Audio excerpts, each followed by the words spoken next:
tamam mı? Sen beyazlara bas, ben de siyahlara bas. Olur mu? Olur. Burası yataş. Burası yataş.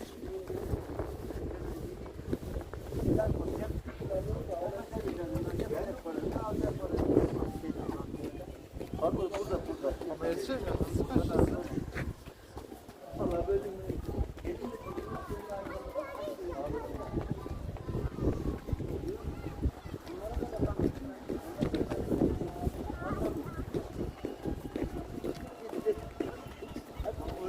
fabrikanın olduğu yeri var ya. Sadece bir fabrika var.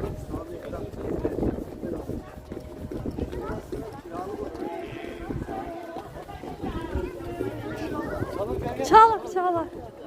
Bisiklet var.